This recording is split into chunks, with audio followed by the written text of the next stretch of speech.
Halo teman-teman, kembali lagi bersama saya Science Junior di channel kesayangan Anda, Science Education. Hari ini kita akan membahas tentang patofisiologi sistem pencernaan manusia. Oke. Yang pertama adalah mulut, yang berfungsi sebagai pemecah partikel besar menjadi kecil. Selanjutnya, di dalam mulut ada kelenjar saliva, dan fungsinya adalah mensekresi mukus ke dalam mulut dan membasahi dan melumas partikel makanan sebelum ditelan. Ada 3 kelenjar eksokrin yang disekresi. Yang pertama, parotis. Ini ada di belakang, di bawah telinga. Selanjutnya ada submandibularis atau di bawah mulut, dan ada sublingualis. Ini ada di bawah lidah ya. Nah, saliva ini adalah yang biasa kita kenal dengan air liur, mengandung enzim pencernaan.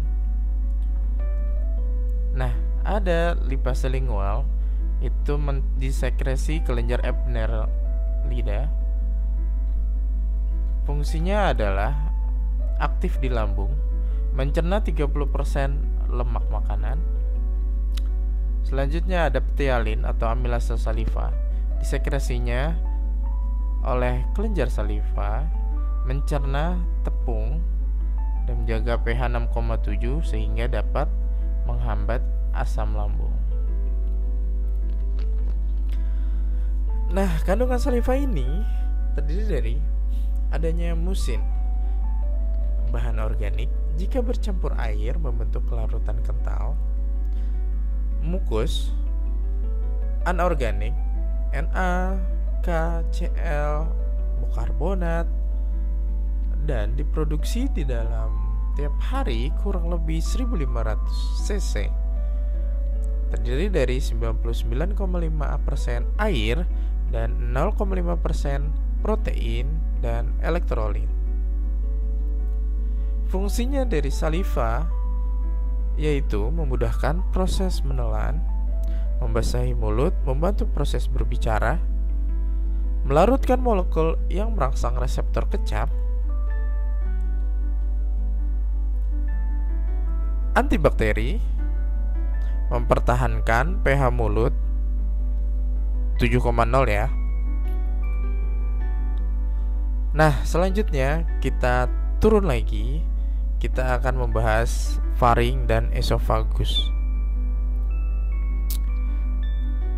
Fungsinya itu memang dia tidak ikut serta dalam proses pencernaan, hanya jalur masuk makanan dan minuman ke lambung.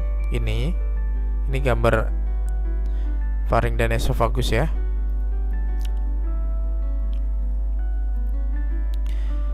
Mortalitas segmen ini berkaitan dengan proses menelan karena perangsangan reseptor dinding faring oleh bolus.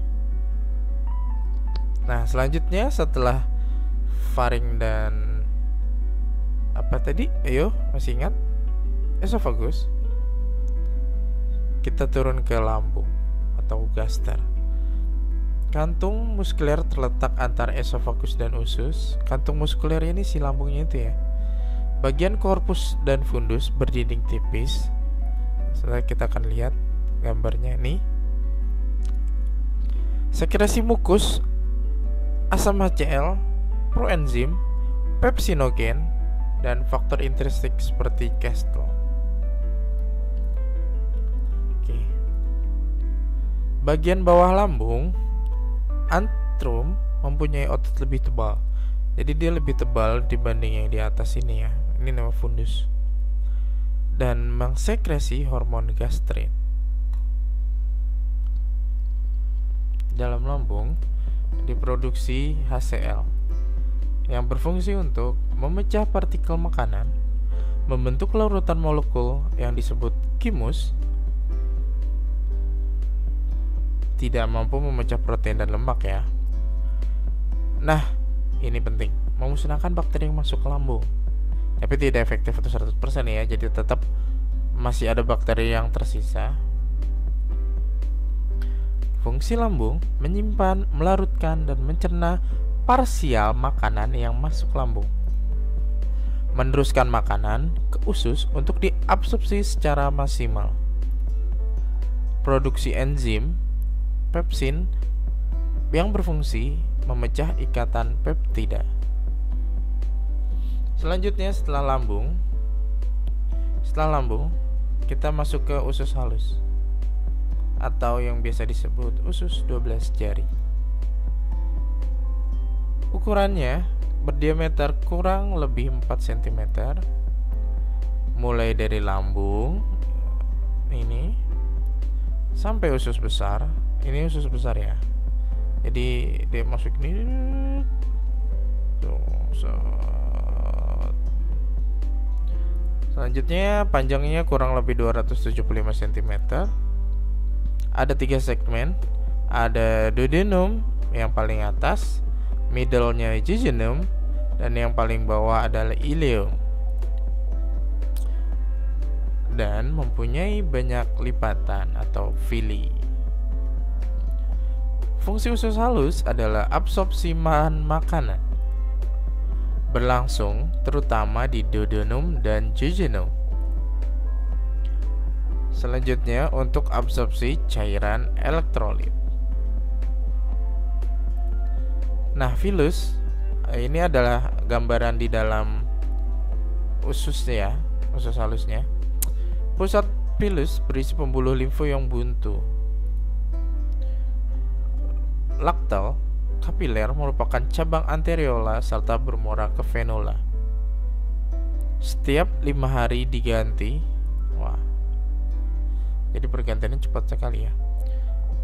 Untuk absorpsi usus halus terjadi untuk karbohidrat. Hasil akhir pencernaannya adalah monosakarida. Jadinya glukosa, galaktosa, fruktosa ya. Ini transport aktif masuk ke dalam sel-sel. Nah, dan di sini tidak perlu insulin. Liur usus halus atau cairan yang dihasilkan. Mukosa usus halus terdapat kelenjar Brunner atau di duodenum. Hasilkan mukus. Melindungi mukosa duodenum dari iritasi HCl dan pepsin hasil dari lambung tadi. Kelenjar intensinal atau Crypte Lieberküh memproduksi enzim cairan isotonik. Mukosa mulai dari lambung, sel epitel, sekresi mukus dan hormon. Invaginasi jaringan epitel ke dalamnya membentuk kelenjar eksokrin. Dan dari kelenjar eksokrin ini mengekskresikan asam, enzim, ion-ion ke dalam lumen. Nah, selanjutnya fungsi hati. Apa? Sekresi empedu. Pastinya sekresi sel epitel saluran empedu. Selanjutnya adalah cairan dari pankreas. Itu dihasilkan 1500 cc per hari. Ini bikarbonat elektrolit, NaCl enzim. Pengaturan sekresi melalui pengendalian hormon. Untuk empedu, air sampai 97%, garam empedu 0,7%, pigmen empedu 0,2%, kolesterol, garam organik, asam lemak, lestin, fosfatase, dan alkalis. Fungsinya memudahkan pencernaan dan absorpsi lemak, aktifkan lipase. Selanjutnya adalah fungsi usus besar, menyerap air dan elektrolit, menyimpan bahan feses saat dekasi.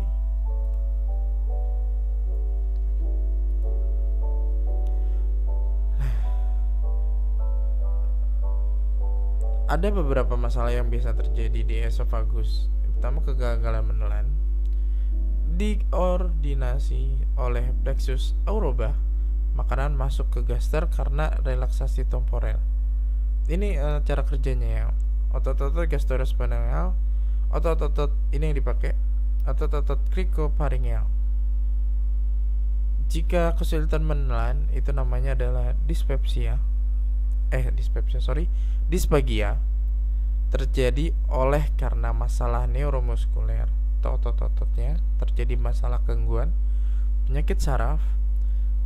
Terjadinya juga oleh karena degenerasi serabut saraf pada plexus Auerbach, kerusakan sphincter gastroesophageal, kontraktilitas 2/3 bagian bawah esofagus, dan mengalami akalasi.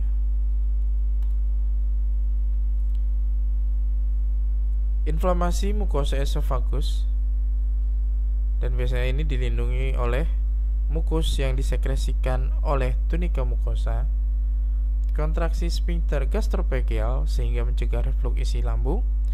Nah, ketika adanya reflux lambung, cairan lambung ke esofagus, ini dapat mengakibatkan esofagitis.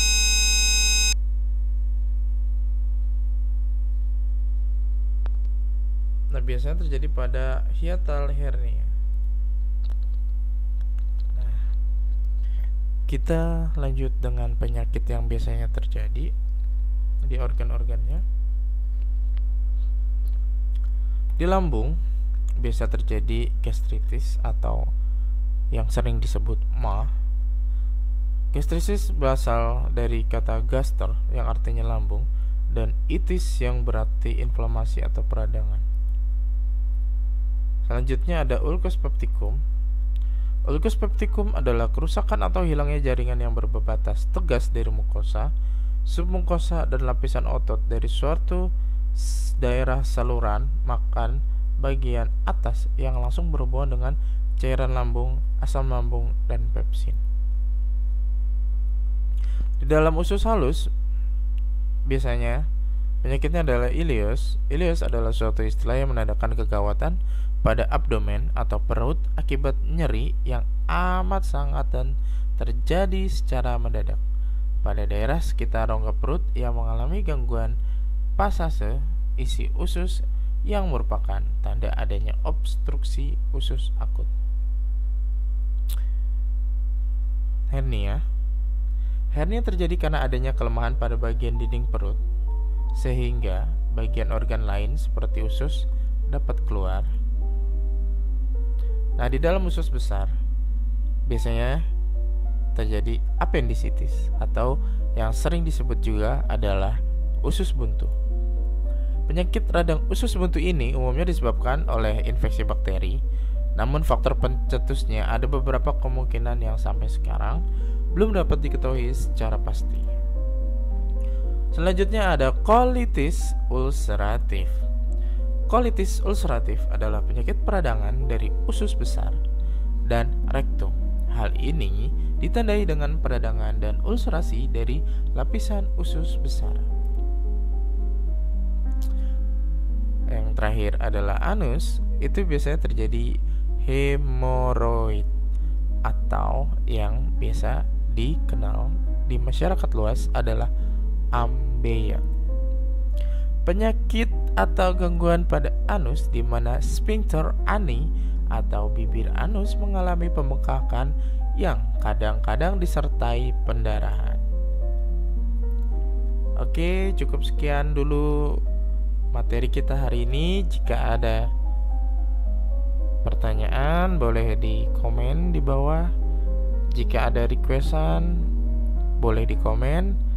Mohon maaf jika ada yang salah, boleh di komen. Jangan lupa subscribe. Wassalamualaikum warahmatullahi wabarakatuh. Tetap sehat, tetap semangat.